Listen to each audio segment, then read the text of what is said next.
Coaches, welcome to Wisdom on Wednesdays, episode number 6, titled Who Cares? Great having you guys with us today. Today I'd like to talk about wrestlers who completely make the commitment. Wrestlers that seem like they're possessed at reaching their goal. And every coach loves it when wrestlers make that complete commitment. Sometimes coaches, a wrestler will do it because of the relationship that the coach builds with the kid, and the kid decides to completely commit.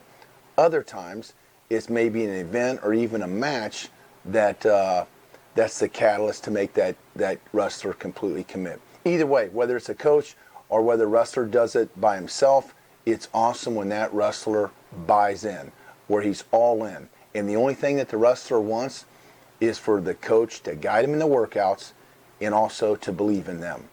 When I look at my wrestling career, I was fortunate to win 4 state titles at Graham High School. I then went to the University of Wisconsin. At Wisconsin, my freshman year, I redshirted, and then at the end of that year, I ended up herniating a disc in my neck. Ended up getting surgery. Made it back to wrestling in February, and I was fortunate to qualify for the national tournament. I placed, I think, 4th in the Big Ten. And went 0-2 at the national tournament. My sophomore year, I ended up getting 2nd in the Big Ten, broke my hand, and qualified for nationals. And again, I went 0-2 at the national tournament. Then the catalyst to Jeff Jordan's career came into my life. And he was an assistant coach by the name of Dave Schultz. And Dave Schultz, what was so great about Schultz was he actually believed in me. Not only did he work with me and build a relationship with me, but he actually believed in me. His belief in Jeff Jordan made Jeff Jordan believe in himself more, and so I made more of a commitment, and I got more confident. And that was awesome that everything that Dave Schultz did for me, and I was fortunate to be a 2-time All-American. I want to talk about a kid that made the complete commitment to be a state champ, and he did it in 1994 when I was an assistant coach at Graham High School. This kid's name was Dan Baer. Dan Baer, as a freshman and sophomore, did not even qualify for the district tournament. In the state of Ohio, we have a 3-tiered state tournament series. If you the first one's a sectional. If you place in the top 4 sectional, you qualify for the districts. And you place in the top 4 in the districts, of course, you qualify for the state. Dan Baer's freshman and sophomore year, he didn't get in the top 4 of the sectional tournament, so he wasn't even a district qualifier. His junior year, he made a bigger commitment to the sport. In 1994, he made a bigger commitment to the sport, and we thought that he could place in the state tournament.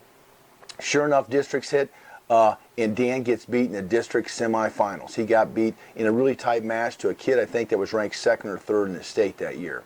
The next thing you know, Dan drops down in the consolation bracket, and a lot of coaches call it the blood round, the blood match, the go-to match, whatever. If Dan wins this match, he's going to go for 3rd and 4th in the districts, and of course he qualifies for the state.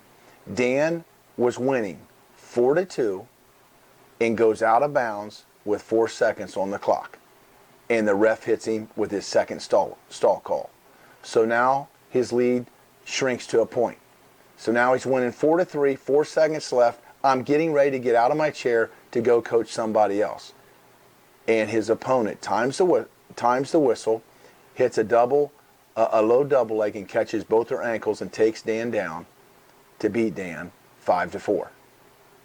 I was devastated. I swear I lost 2 years of my life just during that match right there. Dan gets up, shakes his opponent's hand, goes over and shakes the coach's hand, then he takes off running, and I can't find him. Finally, I find Dan 5 minutes later. He's underneath the bleachers, and he's actually pulling chunks of hair out with his hands, and he's screaming.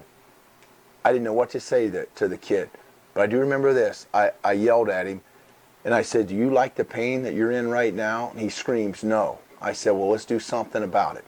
I said, "We got to make the complete commitment. I will do whatever I can to help you, but you have to make the complete commitment." The next thing I know, Dan Baer made the complete commitment to the sport of wrestling. He trained so hard that spring, so hard that summer. Why? He didn't want to feel the same pain he felt that year at the district tournament. Next thing you know, the following year, Dan Bear wins the district tournament. 1995, he wins the district tournament. And of course, he's going to the state. I think he was ranked somewhere between 8 and 10 in his weight class. We get the brackets on Sunday morning. And back then in 1995, it was dial-up internet. I didn't even have it then. But I would go up to the school library and I would print off everyone's bracket that qualified for the state tournament. I would do that on Sunday. Monday, I would go up Monday morning and I would tape that bracket right above their locker. I get to practice that Monday afternoon, and the head coach says, "Hey, Jordan, go check out Dan Bear's bracket." As the guys were warming up, I kind of sauntered over to Dan's locker, and I looked at his bracket, and I was amazed because Dan had his whole bracket filled out. And he had Dan Bear, I forget who he had first match, but he had Dan Bear winning. He had Dan Bear winning in the quarters. He had Dan Bear winning in the semis, and of course he had Dan Bear listed as the state champ.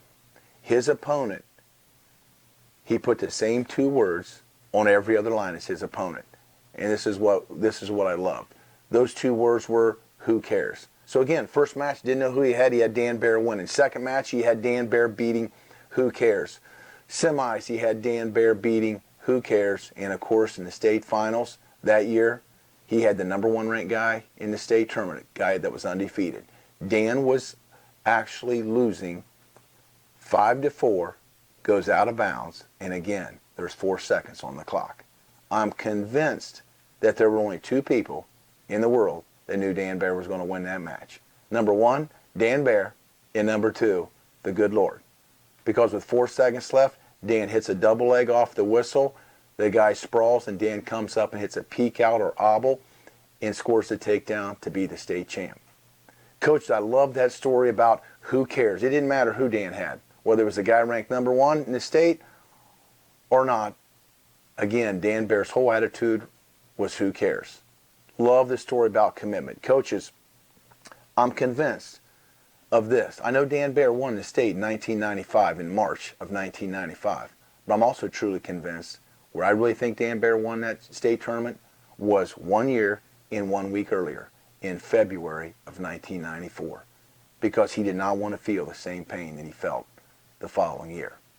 Coaches, I hope you enjoy that story about Dan Bear. I love the story about commitment. Coaches, you have no idea what a powerful catalyst you can be to help your wrestlers by building that relationship and help your wrestlers make a commitment. Thanks, coaches. Hey, keep training hard, stay safe, and remember, Noah didn't wait for a ship to come in. He built one.